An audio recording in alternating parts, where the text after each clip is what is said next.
नमस्कार, स्वागत है आप सभी का एक शौको क्लासेस के यूट्यूब चैनल पर। आज हम बात करेंगे 4 जनवरी के करंट अफेयर्स के बारे में, जो आपके लिए हम एक शौको क्लासेस डेली करंट अफेयर्स की क्लास लेकर के आया है। आज 4 तारीख के करंट अफेयर्स के प्रश्नों को देखते हैं। आज का जो पहला प्रश्न है वो है, fast attack craft INS Tarmugli को किस सेना डॉकयार्ड पर कमीशन किया गया है। INS तारमुगली जो है वो भारतीय नौसेना का क्या है, जहाज है। उसको कहां पर कमीशन किया गया है, तो इसका जो आंसर होगा वो होगा विशाखापट्टनम एयरपोर्ट या विशाखापट्टनम एयरक्राफ्ट पर इसको क्या किया गया है, कमीशन किया गया है। डॉकयार्ड क्या होता है? डॉकयार्ड होता है जहां पर पानी के जहाजों को खड़ा किया जाता है। तो INS तारमुगली जो है वो भारतीय नौसेना का क्या है, जहाज है। इसके बाद अगला प्रश्न जो हम देखेंगे वो कौन सा है, वो है BCCI ने हाल में ही किस पूर्व क्रिकेटर की जर्सी को रिटायर करने का फैसला लिया है। तो BCCI ने किस क्रिकेटर की जर्सी को अब रिटायर करने का फैसला लिया है, तो ऑप्शन ये है, option D, Dhoni. MS Dhoni की जर्सी को BCCI ने रिटायर करने का क्या कर दिया है, फैसला कर लिया है। इसके बाद अगला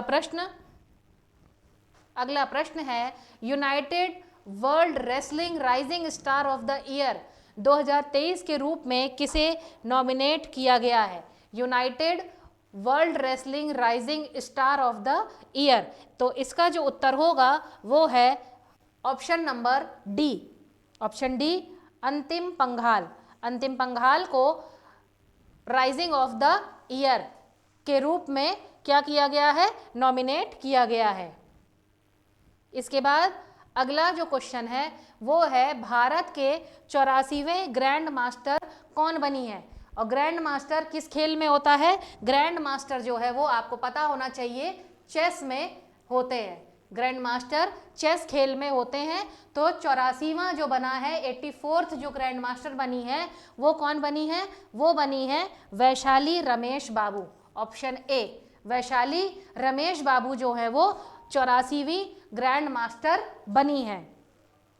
इसके बाद अगला प्रश्न आपकी स्क्रीन पर, अगला प्रश्न कह रहा है, साल 2023 में गूगल के टॉप 10 ट्रेंडिंग एथलीटों की लिस्ट में इकलौते भारतीय क्रिकेटर कौन है। ट्रेंडिंग एथलीट में इकलौते भारतीय क्रिकेटर कौन है, तो वो हैं option number C, Shubham Gill.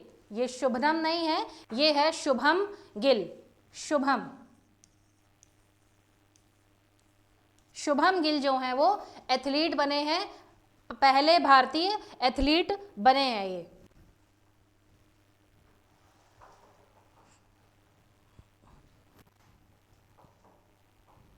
इसके बाद TMC के किस सांसद को संसद के शीतकालीन सत्र की शेष अवधि तक राज्यसभा से क्या कर दिया गया है, निलंबित कर दिया गया है। कहाँ की शीतकालीन अवधि जो होती है संसद की, ये सांसद नहीं, ये प्रिंटिंग एरर है, ये है संसद। संसद की किस शीतकालीन अवधि को क्या कर दिया गया है, उसको हटा दिया गया है। कौन से सांसद को, तो वो किया गया है नुसरत जहां रूही को ऑप्शन नंबर ए को निलंबित कर दिया है। किस सांसद को क्या किया गया है, संसद के शीतकालीन सत्र की अवधि से निलंबित कर दिया गया है राज्यसभा से, तो वो है नुसरत जहां रूही। इसके बाद अगला प्रश्न जो है वो है, किस ब्रिटिश भारतीय संगीतकार को 2024 बुकर पुरस्कार के निर्णायक पैनल में शामिल किया गया है। निर्णायक पैनल मतलब जो ज्यूरी होती है, किसको शामिल किया गया है, कहाँ पे, बुकर पुरस्कार में। और बुकर पुरस्कार जो होता है वो किस लिए दिया जाता है, आपको पता होना चाहिए, जो सर्वश्रेष्ठ अंग्रेजी उपन्यास के ओर दिया जाता है। तो उसके निर्णायक पैनल में जो पहला ब्रिटिश भारतीय संगीतकार है वो कौन है, वो है ऑप्शन डी, नितिन साहनी को दिया गया है।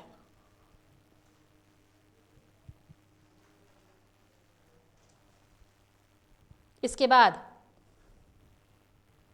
अगला प्रश्न आता है, समुदायों के नेतृत्व करने में 2 विषय के साथ 1 दिसंबर को कौन सा दिवस बनाया गया है? तो 1 दिसंबर को हम जानते हैं विश्व एड्स दिवस मनाया जाता है। तो विश्व एड्स दिवस 1 दिसंबर को मनाया गया है। 1 दिसंबर आप देखेंगे, 1 दिसंबर को कौन सा दिन है? विश्व एड्स दिवस। इसके बाद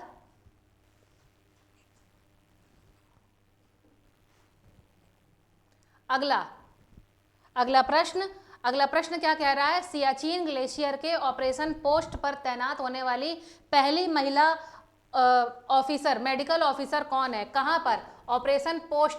ऑपरेशन पोस्ट में पहली महिला मेडिकल ऑफिसर को पूछा गया है। तो ये कौन बनी है? ये बनी है फातिमा वसीम। ये बनी है फातिमा वसीम, पहली मेडिकल ऑफिसर।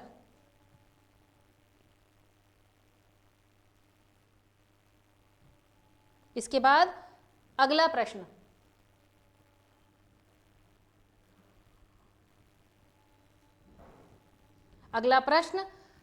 किस अभिनेता को इटली के प्रतिष्ठित नागरिक सम्मान of the merit of the Italian Republic से सम्मानित किया गया है? तो ये कबीर बेदी को सम्मानित किया गया है इस पुरस्कार से। इसके बाद अगला प्रश्न देखेंगे,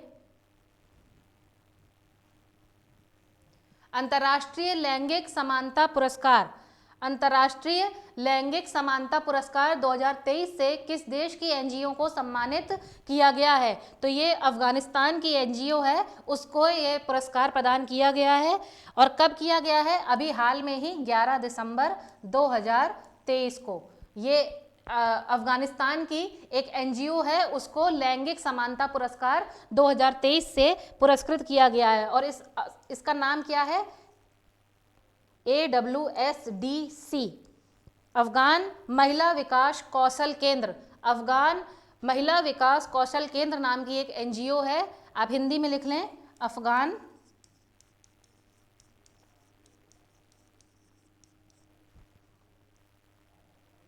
महिला विकास कौशल संगठन। अफगान महिला विकास कौशल संगठन नाम का क्या है? एक एनजीओ है, और इसी को ही राष्ट्रीय लैंगिक समानता का पुरस्कार प्रदान किया गया है। इसके बाद अगला प्रश्न है, गेंद के लिहाज से टी20 में सबसे तेज 2000 रन बनाने वाले बल्लेबाज कौन बने हैं? किस क्रिकेट में? टी20 में सबसे तेज 2000 रन सबसे पहले किसने बनाए हैं? तो वो हैं सूर्य कुमार यादव। सूर्य कुमार यादव जो हैं वो मुंबई इंडियंस के खिलाड़ी हैं, और इन्होंने ही टी20 में सबसे ज़्यादा 2000 रन सबसे तेज बनाए हैं।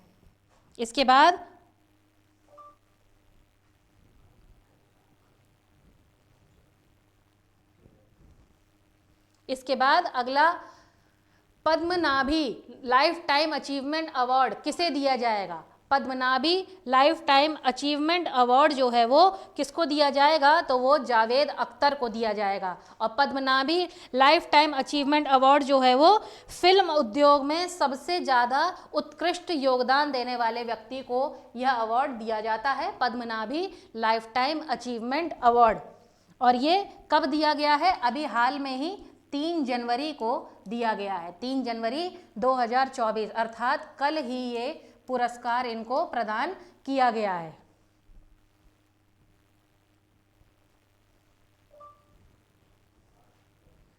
इसके बाद अगला प्रश्न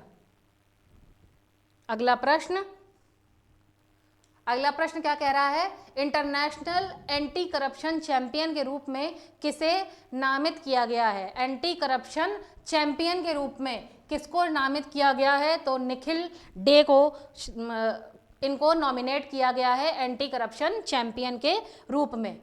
इसके बाद आज का लास्ट और 15वां प्रश्न जो है वो कौन सा है? वार्षिक शार अमरतला तोग्या महोत्सव किस राज्य में मनाया जाता है? अर्थात ये जो प्रश्न है, ये जो महोत्सव है शार अमरतला तोग्या, ये जो महोत्सव है ये हर साल मनाया जाता है, हर साल मनाया जाता है। और कहाँ पर मनाया जाता है? ये अरुणाचल प्रदेश में। ये अरुणाचल प्रदेश का 10 दिनों तक चलने वाला महोत्सव होता है और हर साल मनाया जाता है। और आपको पता होना चाहिए कि यहाँ के सीएम कौन है, यहाँ के सीएम कौन है, इसको आप कमेंट के माध्यम से बताएंगे। अरुणाचल प्रदेश के सीएम का नाम क्या है, चीफ मिनिस्टर नाम क्या है। तो आज की क्लास यहीं पर करंट अफेयर्स की समाप्त होती है। मिलते हैं नई क्लास में। जुड़े रहिए आप सब इक्ष्वाकु क्लासेस के साथ। धन्यवाद।